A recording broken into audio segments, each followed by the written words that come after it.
Hi, curious friends. Welcome to Building Your Best Brain podcast. Today is a particularly special day. I guess every day is a special day, but this week in particular is a bit unique for me because this is the week that I am submitting my PhD thesis in neuroscience. So, with that in mind, I do not have my usual schedule, and I was reflecting on whether or not to save the podcast for another week, or if I could provide you guys something else to chew on until we can resume our regularly scheduled programming. And I thought it would be interesting to share with you guys what my free webinars look like. So these are my Pick My Brain webinars, and they're designed to answer your questions. And one of the reasons why I'm so passionate about having these webinars and about having these spaces where we can ask questions is because I truly believe that you could throw somebody all the information you want. And let's be real, most most of our feeds, right, or most of what we're consuming, right, is just a lot of information. And while there are some positives to this, of course, having information be more accessible than ever, it's truly the questions that distinguish information being useful and not useful. And as a scientist, which I believe we're all in a way scientists of our own lives, right? Scientists of our own bodies, scientists of our own health, that it's really in the questions we ask that get us the answers that we need. And it's not simply being spoon fed the answers. And so these webinars are really designed to get into either the nitty gritty behind what I'm talking about, right? So diving deeper into the science, which is usually what I also provide in these webinars, but also getting to your personal questions, right? Because based off of our genetics, based off our experience, based off of our particular circumstance, different information is going to be more useful than others. And so this is a sneak peek where it's a combination of live questions as well as questions that were submitted via email, all around thoughts as broadcasts. So not only how thoughts change our brain activity, but how they influence the brain activity around us. So I hope you guys enjoy. I hope it sparks more questions. Maybe some of the questions that were asked were questions that you've thought of. That often happens a lot. And so without further ado, here is a sneak peek of a Pick My Brain webinar series. Good morning. Hi, welcome, welcome. Happy Thursday. For people that are in Montreal, it's a beautiful sunny day. Deceptively cold. I think it will warm up, so it's just funny to have I always record in the same corner, and it's so lovely to have the sun come in, and it's so counterintuitive that I'm wearing like a sweater towards like the end of May with the beautiful sun coming in, but the warmth is coming soon. Thank you for taking the time out of your busy schedules to attend. I will give a brief introduction to what these webinars are all about, and we'll dive right in. So this is the Pick My Brain webinar, and this is really designed for questions. And what I find through what I share on the Building My Best Brain podcast, your best brain, my best brain, our best brain, is that I often get a lot of great questions that come following the episodes, or even what I share on social media. And it's funny, I guess, because I was at a conference this week, the Canadian Neuroscience Conference, Canadian Association for Neuroscience.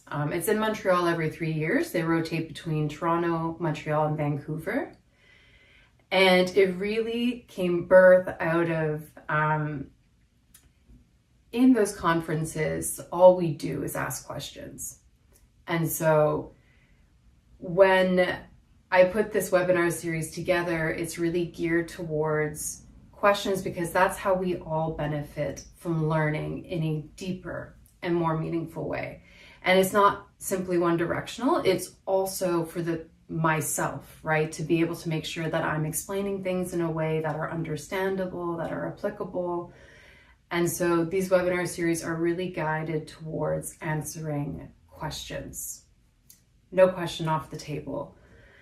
And so the way that it works is that some people have submitted questions beforehand. So you do have to register to either attend live or to get the replay. And the questions will, priority-wise, go to people that are in person. And so if you do want to ask a question and you're here live, you can simply raise your hand, unmute yourself. You can even put it in the chat box as well. The only thing I'll say is that I have another camera recording. Faces and names will not be shared, but if you do use your voice will be, of course, captured. But before we dive into the questions, I want to talk about the topic a little bit, which is around thoughts, which I find are a lot of fun. Thoughts are a biggie. And so this past month or so, we've been talking a lot about the inside out brain, which is going through the science, kind of debunking how we don't have any control over our external environments. And so we've talked a bit about body language, how people receive us differently based off of body language. We've talked last time around beliefs and how beliefs impact other people's brain activity. And now we're diving into thoughts. And I did go into some of the studies in the podcast, but I do want to introduce some concepts a little more deeply here before we dive into some of the questions. But basically where we're at in terms of the neuroscience field, we can't say that we can transmit thoughts to each other, right? So if I have a thought right now and I send it over to people on the call, there's no data supporting that you guys are going to receive it and, be able to say exactly what it is. And we can't necessarily pinpoint where exact thoughts are in the brain. So if you have a thought, we can't say with absolute certainty what cells are going to light up. But what we can say is that thoughts do influence brain activity. And what I want to touch on briefly is kind of what does brain activity mean before I dive into how your thoughts and basically your brain activity can influence those around you. And so brain activity is essentially neurons that fire. So neurons, when they receive inputs from other neurons, are either more likely or less likely to submit something called an action potential.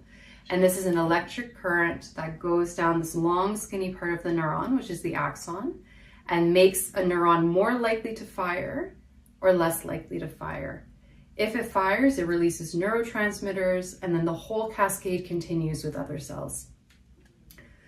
When this happens at a large scale, so when multiple neurons are doing this at the same time, we get something called a brain wave, which is a large synchronized electrical activity. And depending on how frequent that is, you get different brain waves. They put them in different subtypes, and we'll talk about that briefly. And these different subtypes are more associated with different states. So the slowest brainwave we have is our delta brainwave, which fires at like 0.5 to 2 hertz. Hertz simply means cycles per second. And that's associated with deep sleep.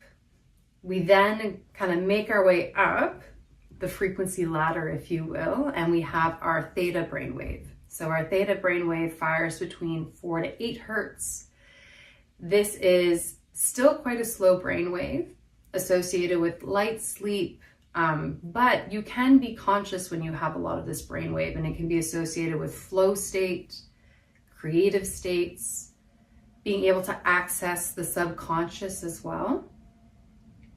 We then have our alpha brainwave, which fires between 8 to 12 hertz. This is associated with reflection, relaxation, And then we make our way to our beta waves. And these ones, it's a wider, what I call band, like it's a wider range in between like 12, 13 to 35.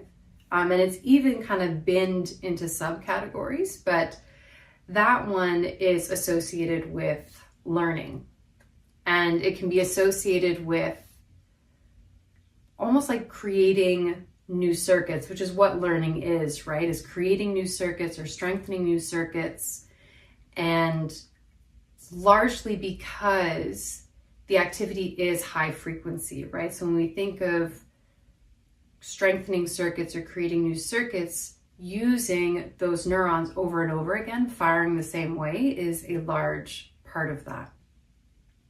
And then the last brainwave is our gamma brainwave, which is the highest frequency brainwave we have, and is not as well studied, but it is rising in the literature. I believe it's between like 40 to 200 plus, and it's more fleeting, of course, because you can imagine that it takes a lot of energy to be able to fire at a gamma state.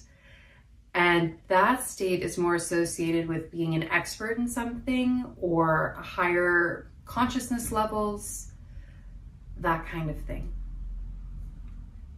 And so with these different brain waves, one way, or really the way to measure it, is through using EEGs. And so these are non-invasive ways where we have electrodes that connect to our scalp.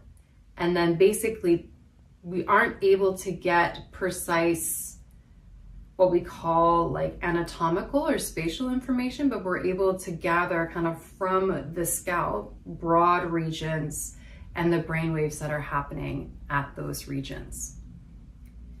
And so what we talked a lot on the podcast, although there are other modalities in which this is true, is looking at how two brains can sync up in terms of their activity and what that means. And what I focused on in the podcast was the data around the speaker-listener dynamic. And I think that there are, and I'm sure you guys would agree, there's a lot of scenarios where we have a speaker-listener dynamic, right? There can be the traditional, you're giving a presentation or you're giving a speech, maybe you're a teacher, but I mean, in every possible communication scenario you can think of, there is a speaker and there is a listener. And what they found is really interesting, but they're able to measure the speaker-listener brainwave synchronization. And what they found was that you have the speaker and they'll have certain brainwaves. Believe it or not, they have shown in some studies that there's actually a lot of theta brainwaves with the speaker. And one theory that they link that with is because when we actually speak, like when we use our mouths and we say words, that we have kind of 2 to 8 words per second or syllables per second. I forget if it's word or syllables. But having that motor kind of mouth, how many words we're saying per second, can link up with our brain activity.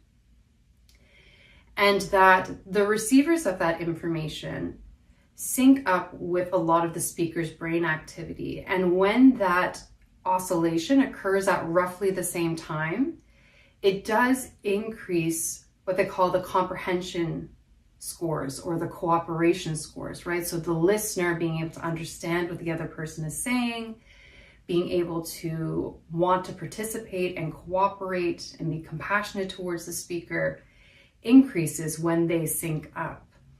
And what I didn't share on the podcast is that there are certain brain waves that they notice this happens more than others.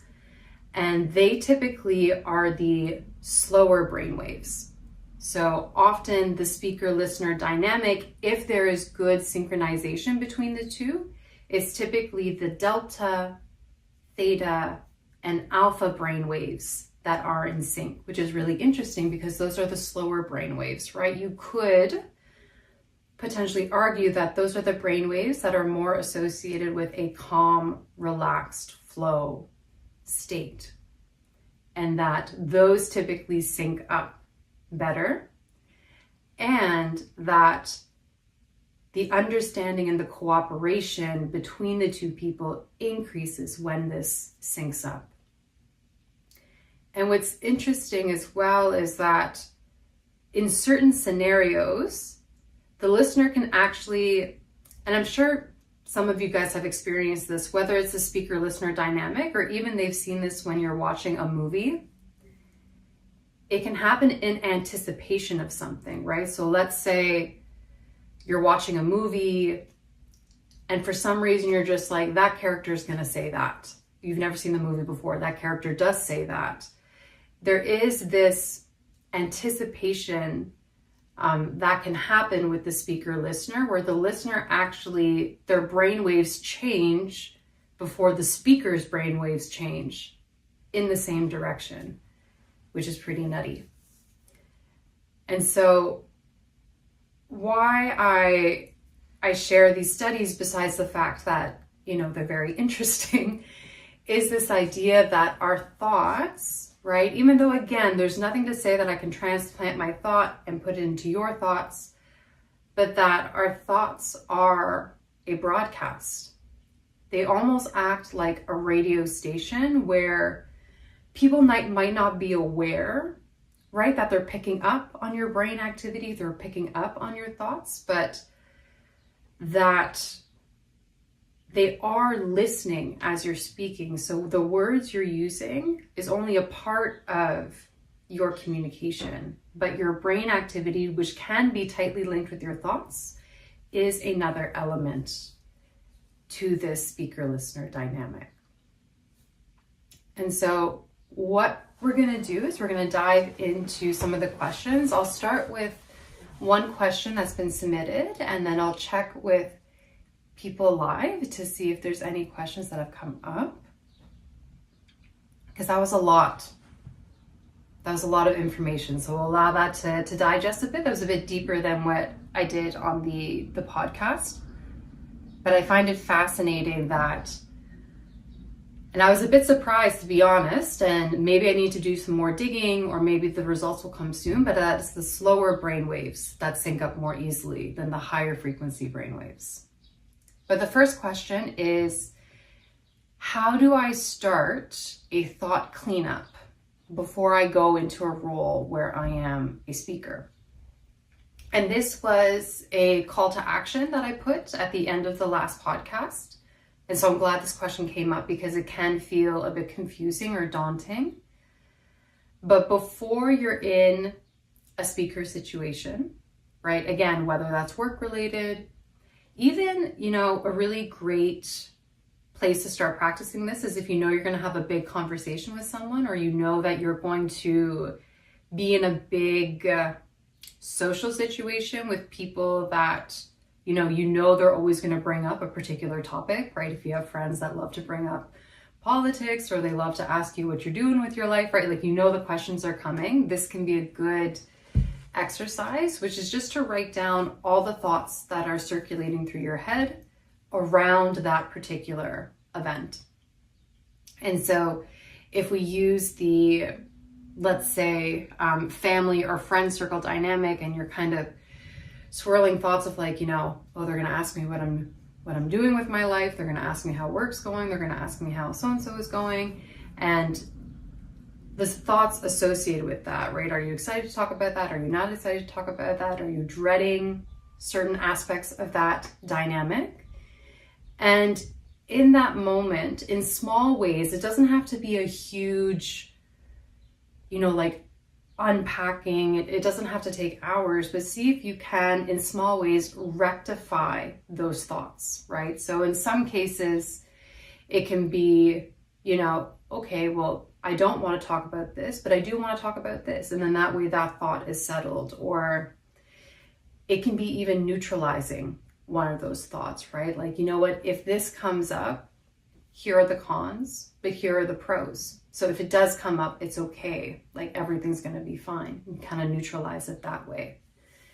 And so writing down all the thoughts that are circulating, rectifying them in really small ways. And even just the act of putting them down on paper and getting them out of your head is really helpful. And even the small action you do towards it, of course, might not solve the whole thing, but it'll give yourself and your brain the impression that you have it handled and you have it taken care of. And you're already going to go into those situations a lot more relaxed, which is, as I kind of mentioned, right around which brain waves sync up. That's going to be really helpful in how you're received by people in those scenarios. And so I'm going to turn it over to people live if there's any questions about any of it. Hi. Good morning. Good to find you again. I have a few questions that came up actually as you were talking.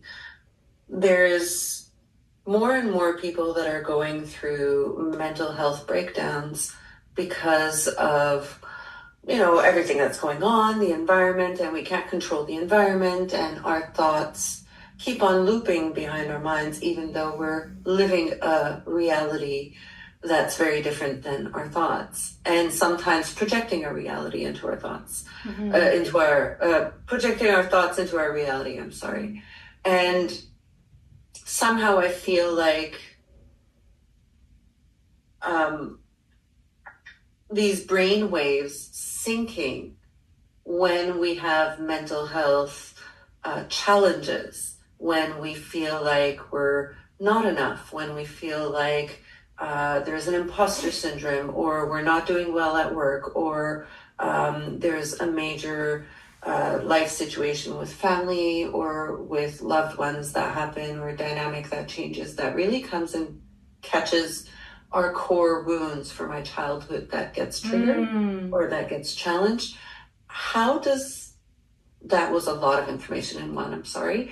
How does that shift our capacity of syncing in the same way that we would if the mental health wasn't there? No, there's a lot of good stuff in there. So I'm going to pose you a question to make sure that I fully captured it. So you're asking what happens when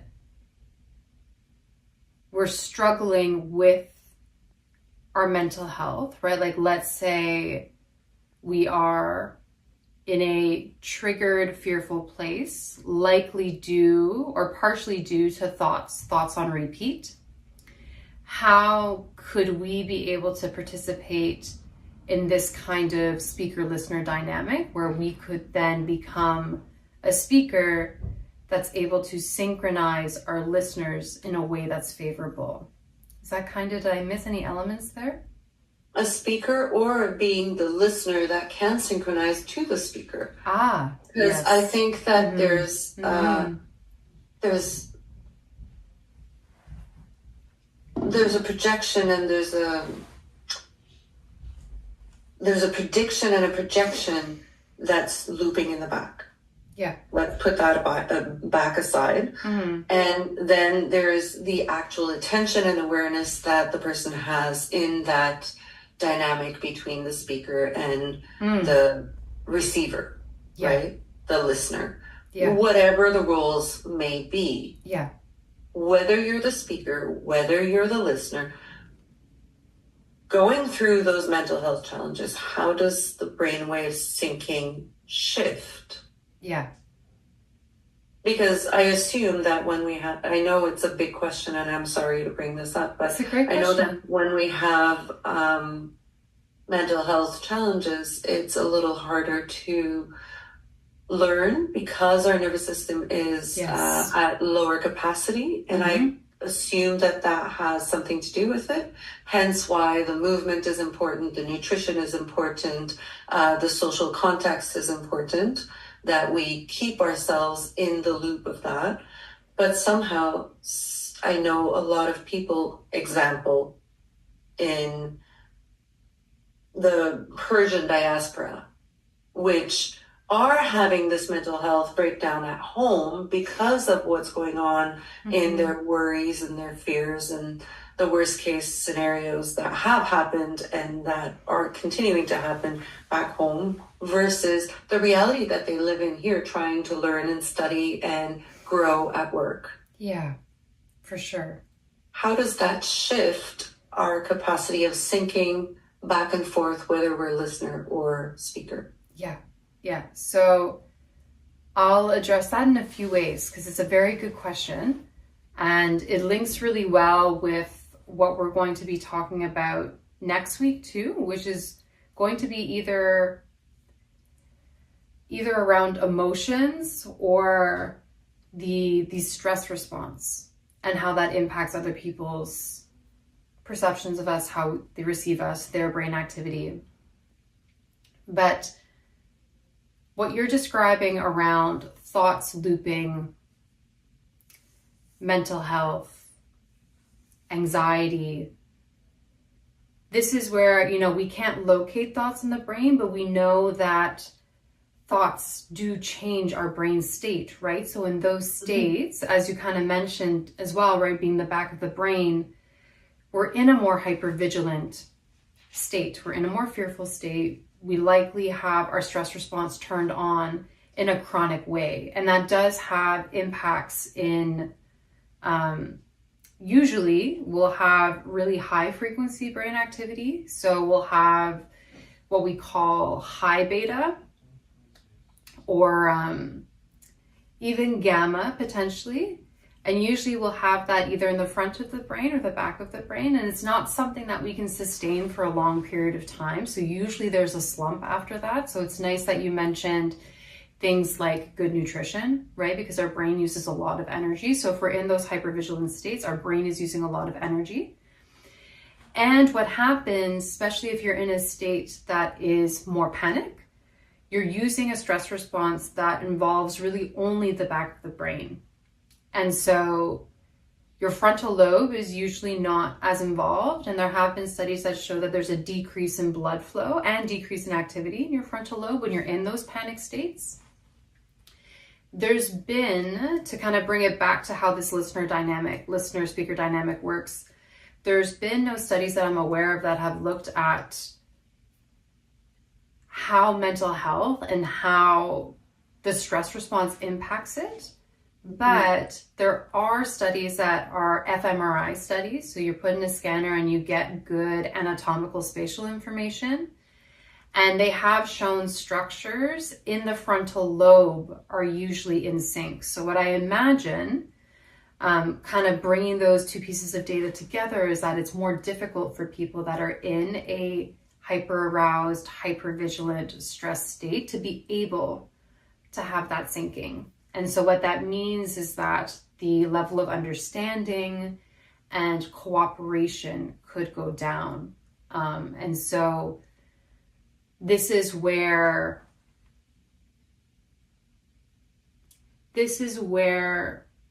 I've kind of focused more on the speaker side, which is also important in this case, right? Being able to address some of that to come to a more balanced place will help a lot. But in this scenario, for the listener, it's also important to be able to get something out of the interaction. And what are the, just quickly as we're finishing this webinar, what are the few small things that somebody can do to help themselves come back, let's say online, to be able to have that past or better capacity in syncing again, as they used to have? Just for somebody that's listening to this and that's like, ooh, that's me. What would it be required? Yeah, no, and it's a very thoughtful question. And, I do have to say, just as a preface, because I will give a tool, but it is going to be different for everyone, of course, right? Everybody is experiences are different, and everybody along their journey, right, is different, and we're all different. That's just always the disclaimer I love to have. It's not one size fits all. The thought cleanup does work, but in those situations, I think something that can help that's really like short and accessible is to do something like a brain dump right before going into a scenario where they're either a speaker or they're a listener and they want to learn. And so the idea is that you're writing everything down on paper.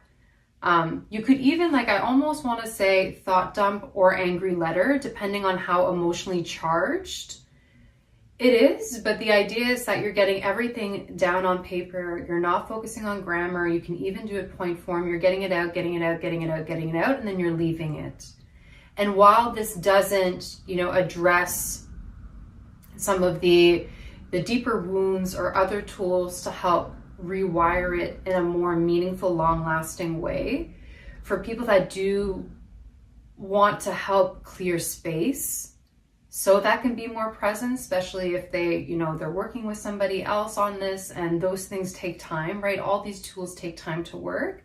This is kind of a short, accessible way to be able to empty everything out and have a more balanced brain, essentially, and a brain that is not firing at such a high frequency, so that you can absorb whatever it is that you're trying to learn. It's a very, very thoughtful question. Thank you. You're welcome. Always appreciate your feedback and your knowledge. It's my pleasure. I am going to sneak in one more little question because it really builds off of all of your great questions, and then we'll connect and close up. But I want to talk a little bit about when a social interaction goes poorly, and we're trying to figure out if it's our side. Is it our side of the communication street, or is it their side of the communication street? And what you can do here is a bit of a post analysis. And so one way that I like to do this, because I do this quite a bit, is to look at the thoughts I have around the social interaction. So, things that I thought went well, things that I didn't think go well, and dive into how does that make me feel. And what happens sometimes in social interactions is, often what I'm trying to figure out is if a social interaction went poorly, was there something that was triggered in me, right? Did something come out on my side that I can look at and work on, right? So for example, if somebody asked me a question and one of my thoughts was, they asked me that question because they think I don't know anything. How does that make me feel? Well, it doesn't make me feel very good. It makes me feel like I'm incompetent or not capable. That, when I look at that, is clearly something that was triggered within myself and something that was active as I was having that conversation and can work through. Something else that can happen when you walk away from a social interaction that you don't feel great about is that the other person was triggered and you picked up and absorbed their emotional state. And this can happen, and I mentioned it in both previous podcasts, the one around body language and the one around beliefs, right? This is where our mirror neurons can be activated, right? Where we can kind of look at a person's body language and facial expressions and be able to know what they're feeling right away and kind of take it on as our own. And so if you do this thought exercise and you kind of go like, I wasn't expecting that reaction, and then you feel bad that the person reacted that way, but you don't feel any type of way about what you said or how you said it, then likely what happened is that you triggered that person and you took on their emotion. And in that case, it's it's something that you can review. Usually in those cases, I try to neutralize those scenarios, right? So looking at all the kind of the cons of, triggering the person, right? Like let's say it's a loved one, like, I just naturally don't want a loved one to feel not great. I think most of us feel that way. Or, what other kind of cons go in that column? And then you can also look at the pros and the advantages, right? And a really big advantage of being triggered, right, which I know is maybe something that people won't make the link right away, or we try to avoid to be triggered as much as possible, but there's a lot of opportunity for growth when we get triggered. And when we get triggered, usually what's happening, and you kind of mentioned it a little bit, right? There are often circuits that are hidden or in the back of our brain or we're not conscious of. But if it takes a small conversation to have a full-blown trigger, then it is a very strong circuit that's probably been active and been strengthening for a long time. And we don't really know that they're active until we get into those uncomfortable moments where we are triggered. And so really getting into the feelings behind it, right? So what are your thoughts behind it? Feelings underneath those thoughts, and then figuring out if the feelings are a trigger within yourself or a trigger for someone else. And so I'll double check in the chat or the group if there's any more questions.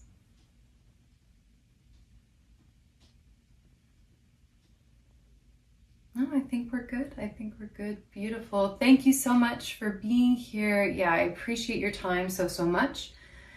And in a few weeks, we'll have probably the last podcast around the inside out brain, which again will either be emotions or stress. I haven't quite figured it out yet. So stay tuned, and I look forward to learning with you more in the future. Enjoy the rest of your day. Take care of yourself. And there you have it. So if you're curious on how to get a part of these webinar series, how to access the replays, the way to do it is to get on my email list, and I'll link in the show notes where you can sign up. My email lists are strictly free content. So whether that's heads up on new podcast episodes, scheduling the Pick My Brain webinar series, which occurs at least monthly, if not a few times a month at different times, or other free resources, you can click on the link below to access that. And I will see you guys next time. I'm looking forward to putting out the next batch of the Inside Out Brain, which I'm still deciding. So this is an opportunity for your feedback, whether we'll look at emotions, how our emotions impact the brain activity of others, or our stress levels, how our stress levels impact the brain activity of others. Wishing you a wonderful rest of your week and looking forward to connecting together soon. Take care.